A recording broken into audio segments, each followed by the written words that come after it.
Ang mga anak karon, mga bats gihapon sila gihapon na kauban. Okay, mag-iis tanan. So, ati.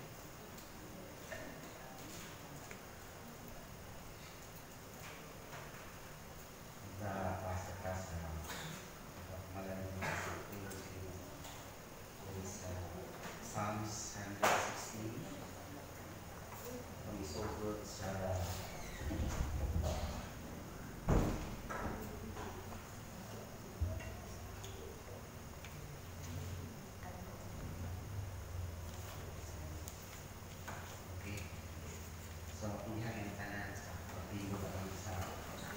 pagtawag sa pulong si Ginoo. Psalms 116 verse 1 hangtod sa 11.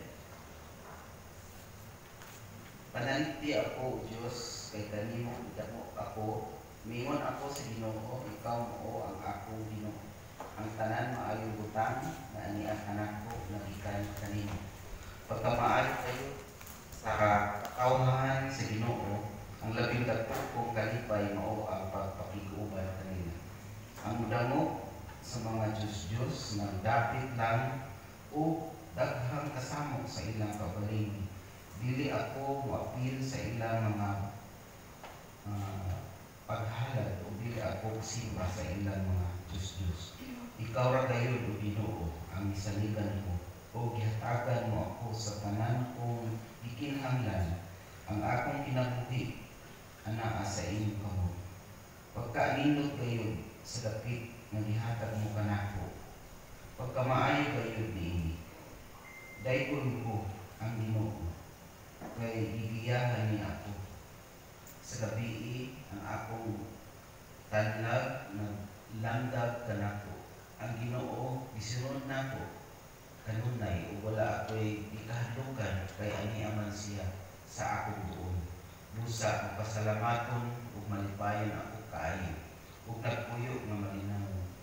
Kay gipananigdan mo ako gikan sa gahom sa kamatayon. Nag-alagad ako kanimo nga matilud-anon.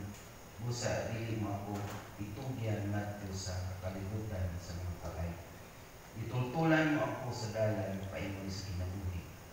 Ang imong presensya naghatag kanako tumang kalipay o nagdalag katagbawan hangtod sa kahangturan.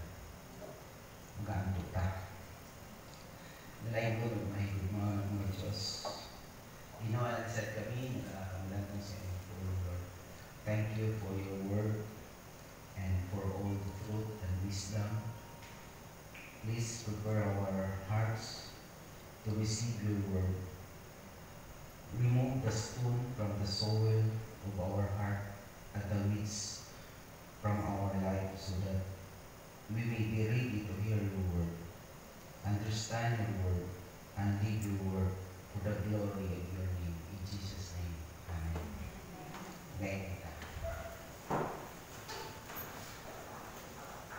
So before that, karon lang kumasulti una sa ang kasuod ni Kuya Romil.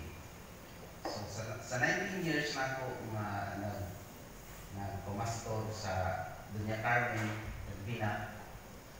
So tanan fellowship gikan 19 years na uban ni sa mga fellowship sa convention, association, PACMEN. So sa kami community mag-istorya da sa likod. Ano siya. So sa high point sa manawag niya siya sa ako, sabi na mag-run out. Manawag niya siya nag-run out. Anong nag-run out kay Sayo. Mga Sayo dati siya nag-run out tapos sa balik ang sulat. So manawag niya siya ako muna kaming awan sa mag-run out. Manawag niya ako. So mahupay dahil siya kay may problema, pila ka oras na ni paano estimate. So at the same time ko nagtrabaho ko sa Sorseco na nagpastor ko dito sa Dunya Carmen Baptist Church for 19 years na. Sa una, mga young people, kami pa, sa una, hindi sila pastor. Kami na yung mga bad sa una sa young people. So, tinuod ko ito kagahapon nung last na mo, istorya ni Kuya Romel is sa itong sa Bapmen, sa Marika. Nag-istorya sa niya ito, tinuod itong ingon niya na nakakag siya kwarta. Kaya ano kauban ng Bapmen nga niapil sa fellowship. Itagaan ko niya ang kwarta. Kay mga kabukid man lang, itagaan ko niya ang kwarta. So, di pa isa itong kuwan, amo ang kauban. So, dito minahibalo, pag prayer request, pag prayer meeting na namo, nag-ingon ko nga, ato i-pray si Kuya Romel Silis kay ito aron siya sa kuan dito sa Davao kung ginala na siya doon siya na na ito ang kauban ito ba naghatag sa inyo kuan ito kailangan itong si kabugnan ito ba naghatag sa inyo kwarta mo ito siya ano ito so ito nga wala ko sa kami sa among pag-istorya wala ko nagtuo nga mo na lang itong iyahan last na mo na istorya kay naibalo na siya na may balay dito sa bagong balay sa Forest Drive siya sa ako nga pastor kasi kanang balhin na mo diha ang blessing imbitara ako i-invite daw siya ba siya wala ko kuan sa iya duda mo na ito so nasige ko i-invite din ka kuya sa iyo. So mo to na pag ko siya katong mo to inyong hapon ko na mo-correct ko ni siya na yung mga sayo, mo-correct ko ni siya unya mudasi ko ni siya kaya katong may magwali bitaw na gusto ni siya kanang mangigo mo ko na sa likod mo siya sige tama na kaya ko na mga bakmin lagi topic na mo na Bapmen, dapat Bapmen mo kay sa Bapmen man na trabaho o na fellowship, ang mga Bapmen mo joy manglakaw sang niya para ma-practice ano ba niya dili daw sila gusto nga kanang mga pastor pa mo uban ang uban lang pero ang mutirada gyud or ang musulti gyud aron ma-practice ang mga Bapmen katulad gyud sila ng mga Bapmen so siya pud sa likod siya ana tama na. So, mga to na ako ang ikamingawan sa iya kay naiwan time po na ay nasaba, iyak hindi kasabahan. So, isog din isog. So, basta sasakto. So, karon mga taong ipasulti karon kay para magandang akong istorya. Kaya ako, istorya, yung tugod na rin ako. Guma na lang, para mataas-taas, may isara. May isara. So, bitang lang ka na ikaw, naalala mong din ko, ganang istorya, wali sa pulo sa Ginoo. Dito sa aming dapit, sa Dunya Carmen, sa unsa na ay kasyon, na ay mabilikit, na ay mamatay po. Di ko mahalok dito. Di ko mahalok kay murag, mga tao nito, murag ko ang ba? Kanang panaw ni mo, murag mamati ba? O kanang kung sila ba? Kanang yung pa, makaya ra o kasabot, or makaya ra o kanang yung pa, kung kuan pa, kanang sila. Kanang anak din sila. Pero sahay makulbaan ko lang bilang gawas na kumumwali sama hindi. Makulbaan ako. Mahorot akong istorya. Murag yung mga lata, may kulba. Kulbaan ako ito. Para sa iyo, pastor ba? Nasa una, yung people pa may uling pa ni. Karoon nga. Tuni na. Karoon tuni na. Pastor. Yasin, Puro pa sa una. So, okay, magsulod ta. So, confident, no? So, bisan ang kamatayon mo abot sa ato masaligon. Gihapon kita bisan ang kamatayon mo abot. Confident even when death comes. So, mali siya ang isuon mga nag kanina, research ko ba?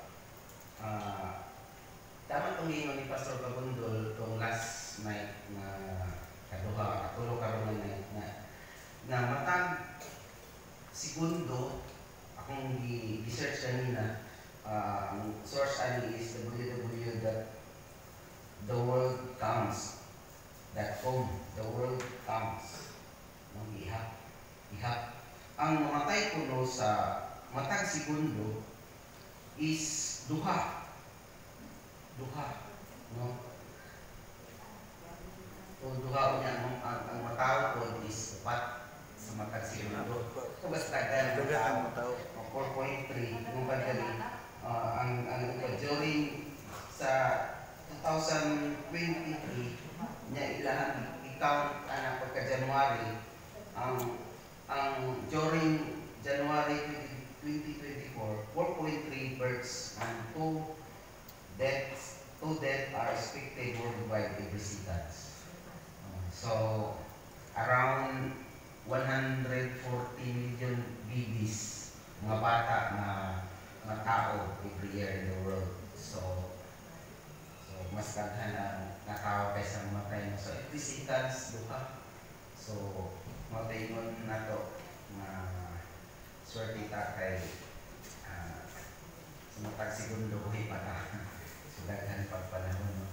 So akong pamalandungan karon is kang King David. No? Nalipay siya sa iyang relasyon ngadto sa Ginoo ug iyahang giihap pagbalik ang mga panalangin na iyahang na-enjoy. So una kita natin na the first the expression of David or ang pagpahayag ni Hari David. Muna siya ipagpahayag. Ang iyahang confidence o ang iyang pagsalig ngadto sa Ginoo. Sa iyahang pagdayeg ngadto sa Ginoo sa pag-provide or hatag sa iyang mga kinahanglanon ug ang iyahang protection. Tingnan diha sa verse 1 and 2. Keep me safe, O God, for in you I take refuge. I said to the Lord, you are my Lord. Apart from you, I have no good things. You have assigned me my portion and my cup. You have made my lot secure. The boundary line have fallen for me in a pleasant places. Surely I have a delightful inheritance. I will praise the Lord who counsel me even at night. My heart instruct me. So, si King David, no, confidence ko siya ngadto sa Ginoo ang iyang pagsalig. Wala na siya ang hadlok sa kamatayon, wala na siya mahadlok. Unsay may tabo sa iyang kinabuhi. Ikaduha, ang iyang pag-uban, his companions in the Lord, pakikuban in verse 3. Morning sa verse 3, ang iyang his delight is to be with God's devoted ones. Morning siya ingon sa verse 3. Verse 3, pagkamaayo kayo sa katawhan sa Ginoo, ang labing dako kung kalipay mao ang pagkikuban kanila. So, kita ang mga ang kalipay, ang atong ipaabot, ang ipangandoy is makikuban din sa Ginoo. No? Kay usahay budlay kayo nung pa sa Ilonggo, budlay ang ayong atong pagkinabuhi, daghan ang ayo ang problema, daghan kakapoy, daghan sa palinha, no? Mahal ng bugas, mahal ng tanan. So, ang ato nga kalipay, hindi ta mahadlok kung sa may tabo sa kalibutan kay secure ang atong kinabuhi sa Ginoo. So, makikuban in the Lord. So, sunod, ang iyahang pagsalig o commitment ngadto sa Ginoo. In verse 4 says, ang mudangog sa mga Diyos nagdapit lang o daghang kasamo sa ilang kaugalingon. Dili ako moapil sa ilang mga paghalad o dili ako mosimba sa ilang mga Diyos. So mao ni siya ang ingon ni Pastor Gabi sa Pastor Tony sa datong Ten Commandments, no? Dito sa tumingon dito sa Exodus 20 verse 3 hangtod sa 5 or anak. Ingon siya diri, ayaw pagsimba og laing Dios gawas kanako. Ayaw pagbuhat og Dios o larawan sa bisan unsa dito sa langit o dinhi sa yuta o diha sa tubig nga naa sa ilalom sa yuta. Ayaw pagyukbo sa bisan unsang Dios o pagsimba niini kay ako ang Ginoo nga inyong Dios o abubuan ako. Silutan ko kadtong nagsalikway kanako lakip ang ilang mga kaliwat hangtod sa ikatulo o ikaupat nga kaliwatan. So mao ni siya si King David, no? Ang iyang commitment ngadto sa Ginoo nga siya ra gyud ang simbahon niya sa tibuok niya ang kinabuhi ang Ginoo. Mao ni siya nga kampante siya na bisan moabot ang kamatayon, kampante siya, masalikon siya, di siya mahadlo. I hope kita usab, no? Whatever happens sa atong kinabuhi din sa kalibutan, dili ka mahadlok, dili ka makuyawan, dili ka marakol. Kaya ang atong relasyon sa Ginoo, ligon, no, kaya ang taong Lord is religion. Dapat relasyon ang patubuon sa ato ang kasatasan ka kinabuhi. Muna siya, mga isuon, ang relasyon nato sa Ginoo mo na gusto sa Ginoo sa ato. No? Kita nato kung wala tay relasyon na ay mga klase sa kamatayon. Una, spiritual death. Wala spiritual death. Ini spiritual death mao kini siya ang separation sa tao ngadto sa Dios tungod sa sala. Tungod sa sala. Mao ni bitaw ingon si Ginoong Hesus ngadto sa Mateo 8:22. Napasalo di ang mga patay na maglubong sa ilang mga kawaling mga minatay. So kasabot na ay mga tao nabuhi pangdaan apan patay na sila, no? Patay diha sa espirituhanon. So mao na siyang ingon na sa 1 Timothy dugangan ni 1 Timothy chapter 5 verse 6 nag-ingon dito na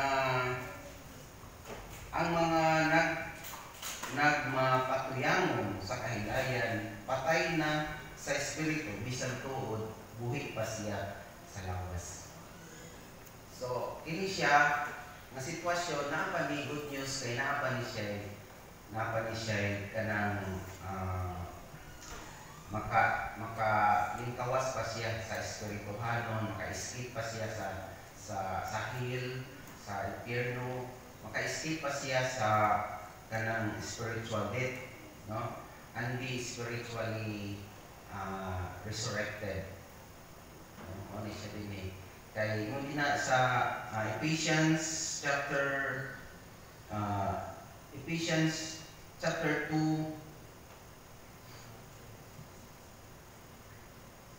verse ako isugod sa verse 1, kaniadto patay kamo tungod sa inyong pagkadautan o pagkakasasala. Gisunod ninyo ang daotang pagkinabuhi sa kalibutan o ang pangulo sa mga kagamhanan diha sa kawanangan. Ang espiritu nga maoy nagmando sa mga tao na misupil sa Dios. Kaniadto kita ang tanan sama kanila mo ni siya spiritual death sa buhi ta pan patay kita tungod sa sala nagkinabuhi sumala sa tawhanon kailigon ug mga mangandoy sa atong lawas sa una busa tungod sa atong tawhanon kinaiya di kalibutan kita sa Dios sama sa kanang katawhan apan dako kaayo ang kaluoy ug gugma sa Dios alang kanato. Verse 5, bisan gani nga kaniadto patay na kita sa espiritu tungod sa atong pagkalautan, gibanhaw kita niya uban kang Kristo. Naluwas kamo tungod sa grasya sa Dios. Sumali siya nga ang mga tao nabuhi pa nga nagpatuyang, napa na sila ihok basta dili pa maabtan sa pagbalik sa Ginoo, dili pa maabtan sa kamatayon na maabot siya ani nga sitwasyon kung wala relasyon sa Ginoo. So, wa na yun paglaom. Pero kung buhi pa ang tao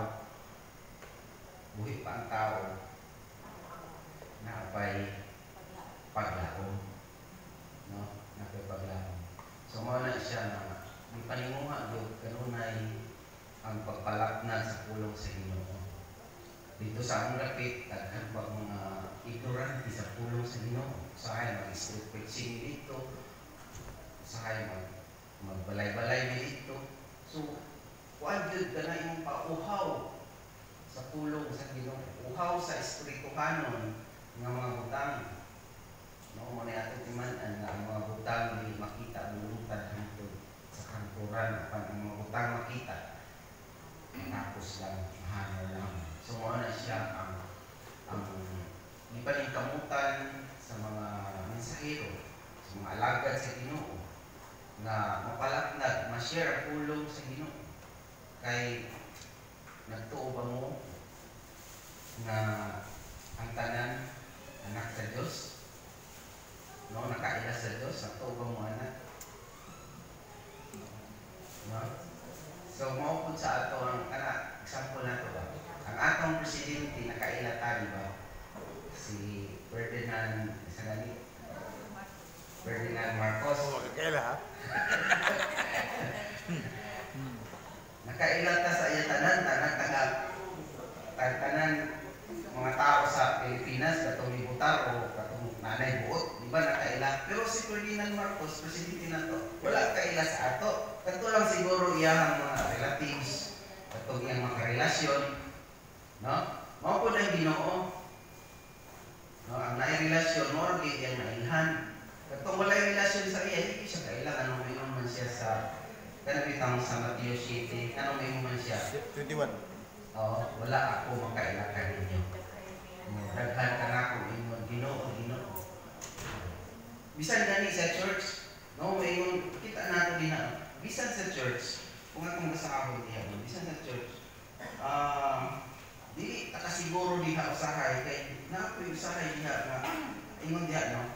Niadtong adlaw daghan unya nga moingon kanako, dili ba nagsangyaw man kami sa mensahe sa Dios? No, pasabot membro sa simbahan. So, ang uban nanghingilin sa mga yawa o nagdimog daghang mga milagro pinaagi sa iyang ngalan.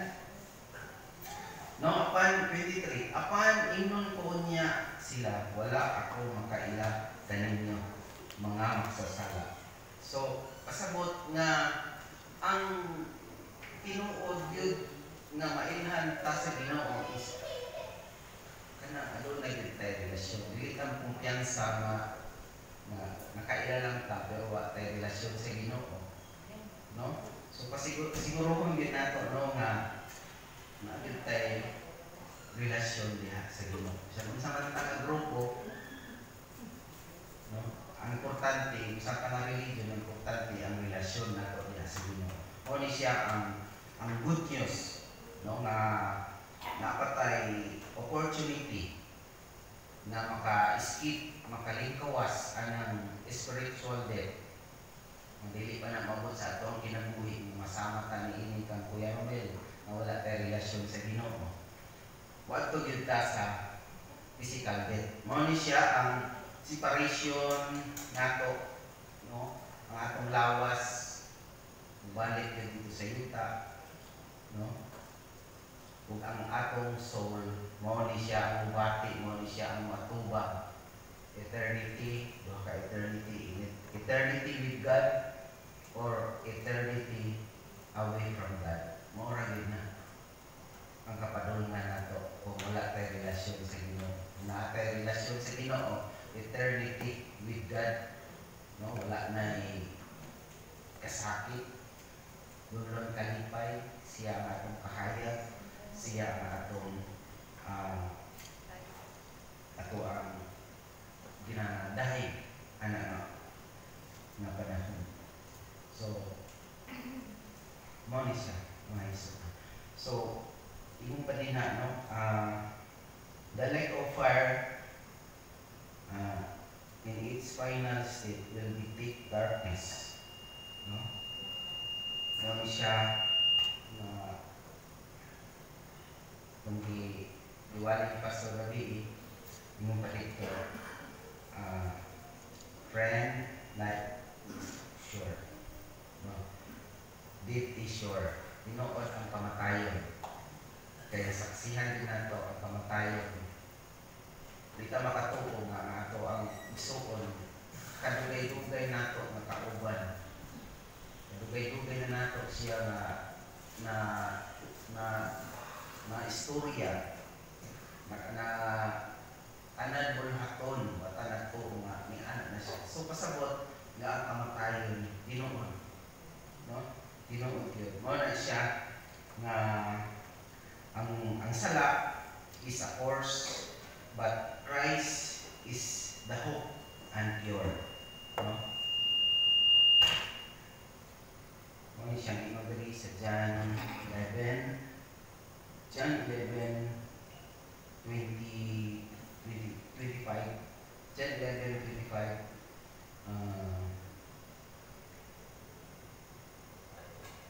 Kung si Jesus mayroon kaniya, ako mao ang pagkabanhaw, kung ang kinabuhi, at nagtuo ka na ako, bisan tuod, mamatay, mabuhi siya. Mabuhi siya. Espirituhanon na kinabuhi. Spiritual resurrection. Spiritually resurrected. Mo ni siya mga isuon. Next is duha lang ni siya ka punto, no? The expression ang pagpahayag ni King David o kaduha ang iyahang gitinguha o iyahang gilauman o gidahuman, dahom siya. Next ate. Ang iyahang gilauman, expectation, David, mo ni siya ang gidahuman usab sa mga Kristohanon, sa mga anak sa Diyos, na nagdahom kita sama kang David, na aduna kita'y pagsalig